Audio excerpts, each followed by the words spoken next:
आइए इस बड़ी खबर के बाद आगे बढ़ते हैं। लोकसभा में मणिपुर हिंसा पर कांग्रेस के अविश्वास प्रस्ताव पर संग्राम छिड़ा हुआ है।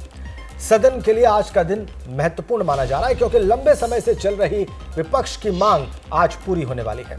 आज सदन में प्रधानमंत्री मोदी विपक्ष के सवालों के जवाब देंगे।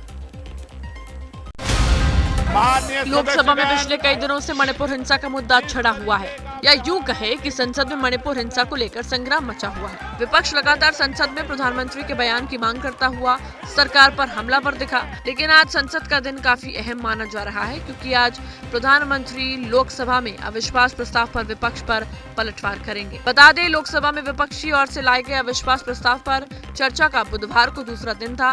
कांग्रेस नेता राहुल गांधी ने मणिपुर मुद्दे पर सरकार को जमकर घेरा, जिसका जवाब सरकार की ओर से पहले केंद्रीय मंत्री स्मृति ईरानी ने दिया और फिर गृह मंत्री अमित शाह ने विपक्ष के हर सवालों का जवाब दिया। मणिपुर से हुई हिंसा का आज 100वां दिन है और आज ही प्रधानमंत्री नरेंद्र मोदी विपक्ष के अविश्वास प्रस्ताव का जवाब देंगे और इस पर वोटिंग होगी। माना जा रहा है कि पिछले कई दिनों से संसद में जारी हंगामे को लेकर विराम लग सकता है। सदन की कार्यवाही सुबह 11 बजे शुरू होगी। दोपहर 3 बजे से शाम 4 बजे के बीच प्रधानमंत्री अपनी बात रख सकते हैं। लोकसभा में बुधवार को हुई अविश्वास प्रस्ताव पर चर्चा हंगामेदार रही। लोकसभा सदस्यता बहाली के बाद राहुल गांधी का पहला भाषण हुआ और इस दौरान राहुल गांधी ने सरकार पर जमकर प्रहार किया। वहीं गृह मंत्री अमित शाह ने अपने तीखे अंदाज में विपक्ष को चित कर दिया।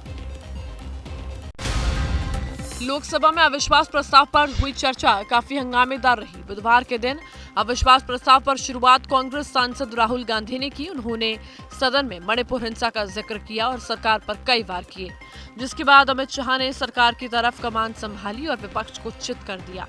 शाह ने कांग्रेस, राहुल गांधी समेत विपक्षी दलों के हर सवाल का जवाब दिया। बहस के दौरान अमित शाह ने मणिपुर पर भी बात की।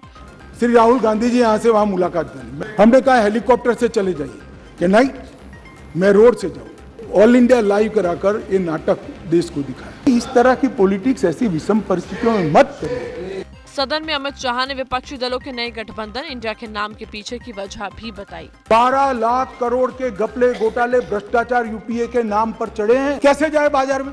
अब जो कंपनी दिवालिया हो जाती है या साख खराब हो जाती है इसकी, तो वो नाम बदले। लोकसभा में अमित शाह ने जिस तरह से विपक्ष को जवाब दिया, उससे साफ है कि विपक्ष की रणनीति एक बार फिर फेल हो गई। सदन में राहुल गांधी ने मणिपुर हिंसा से लेकर कई मुद्दों पर बीजेपी पर हमला बोला, जिसके बाद केंद्रीय मंत्री स्मृति ईरानी विपक्ष पर हावी होती दिखाई दी। स्मृति ईरानी ने कांग्रेस, राहुल समेत पूरे विपक्ष को आड़े हाथ लिया। लोकसभा में अविश्वास प्रस्ताव पर चल रही चर्चा के दूसरे दिन सदन में जमकर हंगामा हुआ। इन्होंने मणिपुर में हिंदुस्तान की हत्या की है। मणिपुर को नहीं, हिंदुस्तान को मणिपुर में मारा है। मणिपुर खंडित नहीं है, विभाजित नहीं है, मेरे देश का अंग है।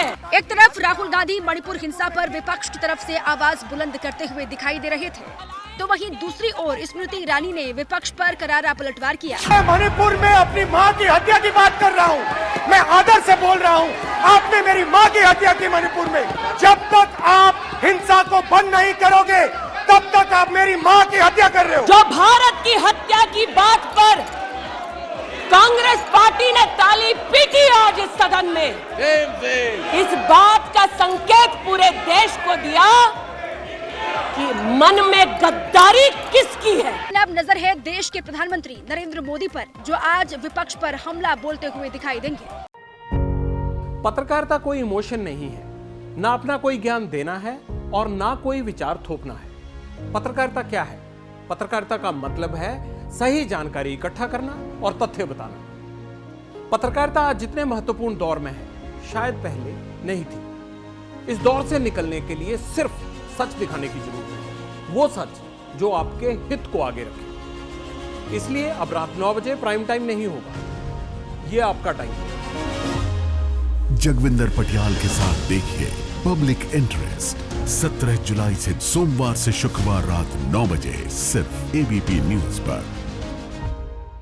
एबीपी न्यूज आपको रखे आगे।